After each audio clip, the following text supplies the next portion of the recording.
Norėčiau Jūs supažindinti su populiaria vaizdo medžiagos redagavimo programa Windows filmų montažinė. Beje, ši programa yra nemokama.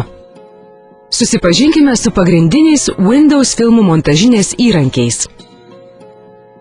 Norėdami atverti programą, apatinėje pasirinkčių juostoje spauskime mygtuką Pradėti. Tuomet visos programos ir iš programų sąrašo išsirinkime Windows filmų montažinė. Windows filmų montažinė yra suskirstyta į 5 pagrindinės sritis – meniu juostą, užduočių sritį, laiko planavimo juostą arba siužetinę liniją, peržiūros ekraną ir turinio sritį. Vakar dalyvavau draugo sūnaus krikštynuose. Dalį filmuotos medžiagos jau perkeliau į kompiuterį, o kita dalis vis dar vaizdo kameroje. Pamėginkime būtent ją perkelti. Prie kompiuterio prijunkime kamerą ir ją paleiskime peržiūros režimu. Tiesa, jei šią kamerą prie kompiuterio jungiame pirmą kartą, reikės šiek tiek palaukti, kol automatiškai bus instaliuota kameros tvarkyklė. Dabar Windows filmų montažinėje paspauskime Importuoti iš skaitmeninės vaizdo kameros. Šiame lange galima nurodyti importuojamos medžiagos pavadinimą, kad vėliau lengvai ją rastume. Taip pat galime nurodyti aplanką, kuriame norime išsaugoti medžiagą.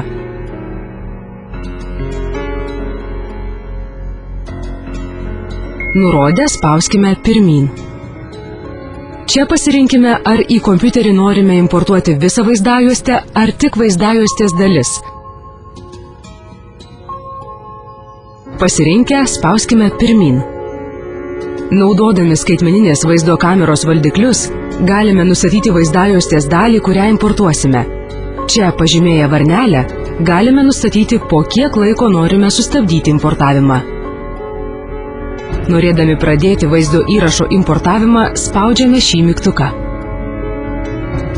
Jeigu norėtume sustabdyti įrašymą, reikėtų paspausti mygtuką Stabdyti vaizdo įrašo importavimą. Na, o norėdami baigti vaizdo įrašo importavimą, spauskime Baigti.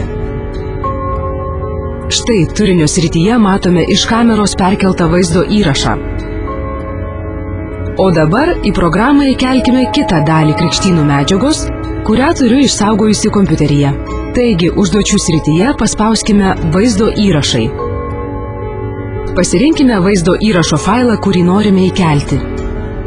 Tuomet spauskime Importuoti. Na štai, puiku. Montažinėje matome abi importuotas krikštynų dalis. Iš laiko juostos keliaukime į siužeto liniją. Iš turimų failų sudėliokime savo filmuko siužetinę liniją. Tai reikia kairiu pelės žymeklio klavišu spustelėti ant failo ir laikant jį pernešti į norimą vietą.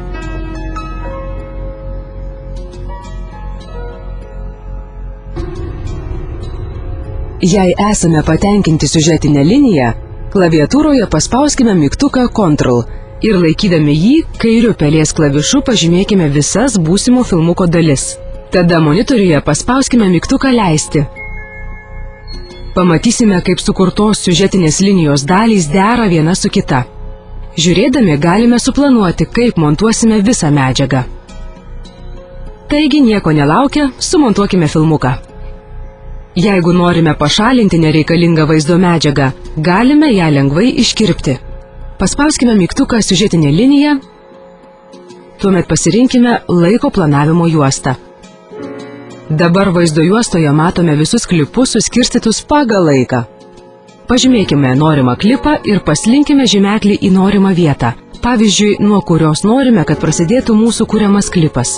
Paspauskime Klipas, Koreguoti pradžią. Grįžkime prie ekrano ir paslinkime žymeklį į kitos vietos, nuo kurios norėtume, kad klipas baigtųsi. Dabar paspauskime Klipas, pabaigos koregavimas. Štai, ką tik sumontavome mūsų pirmą filmuką. Lygiai taip pat galime karpyti ir kitus filmukus. Yra ir kitas būdas nukirpti nereikalingą klipo dalį.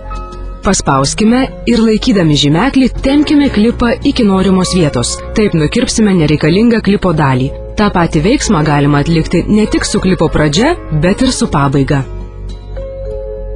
Kad krikštynų filmukas būtų dar įdomesnis, įkelkime muzikinį foną.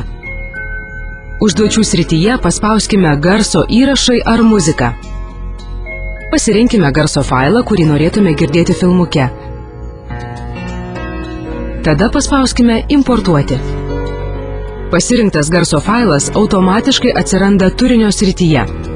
Pažymėkime muzikinį failą ir įkelkime jį į laiko juostoje esančią garso liniją. Jeigu muzika yra ilgesnė nei visos garso filmuko dalys, tai kairiu pelės klavišu paspauskime dešinį garso takelio šoną ir nutempkime muzikinį failą iki tos vietos, kuri sutaptų su filmo pabaiga. Ką tik sukūrėme pirmą garsinį filmuką. Pasigrožėkime. Beje, filmuką galime paleisti ir spustelėję klaviatūroje esantį tarpo klavišą. Norėdami sumažinti ar padidinti garso lygį, dešiniu pelės klavišu spustelėkime garso takelį ir pasirinkime garsumas. Dabar nustatykime garso lygį ir paspauskime gerai. Norėdami pagražinti filmuką, padarykime taip, kad klipai gražiai susijungtų. Paspauskime laiko juostą, tuomet siužetinę liniją. Užduočių srityje paspauskime perkelimai. Turinio srityje 2 kart spustelėkime ant norimo perkelimo, tuomet ekrane pamatysime, kaip pasirinktas perkelimas atrodo. Pasirinkime norimą perkelimą ir įkelkime jį į siužetinę liniją ten, kur norime padaryti perkelimą. Dabar ekrane paspauskime leisti, kad pamatytume, kaip klipai susijungia. Perėjimus galime uždėti ir kitur, tačiau perspėju, kad tikrai nereikėtų jais piktnaudžiauti ar naudoti daug skirtingų perėjimų. Norėdami paįvairinti mūsų montuojamą filmą, galime įdėti titrų, pavyzdžiui, filmuko pavadinimą ar kitų užrašų. Užduočių srityje paspauskime pavadinimai ir kūrėjų sąrašas. Kur norime dėti pavadinimą? Filmuko pradžioje, prieš pasirinktą klipą ar prie pasirinkto klipo? O gal norime įkelti kūrėjų sąrašą filmuko pabaigoje? Tai reikia spustelėti norimą nuorodą. Taigi įrašykime filmuko pavadinimą. Taip pat galime pakeisti pavadinimo animaciją. Apačioje paspauskime keisti pavadinimo animaciją. Animacijos stilių sąraše 2 kart spustelėkime norimą stilių, kad peržiūrėtume, kaip atrodys pavadinimas. Pasirinkime norimą animaciją. Tada galime pakeisti šriftą, jo spalvą ir dydį. Apačioje paspauskime keisti teksto šriftą ir spalvą. Pasirinkime norimą teksto stilių.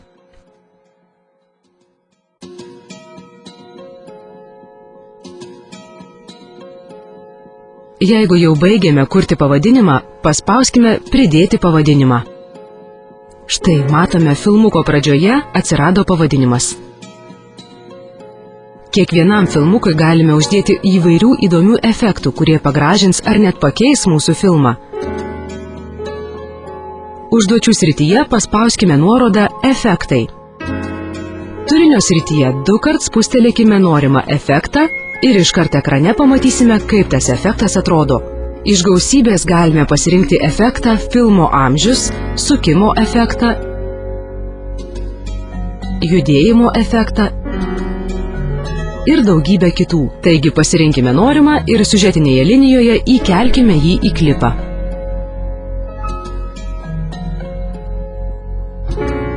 Ekrane peržiūrėkime, kaip atrodo mūsų efektai.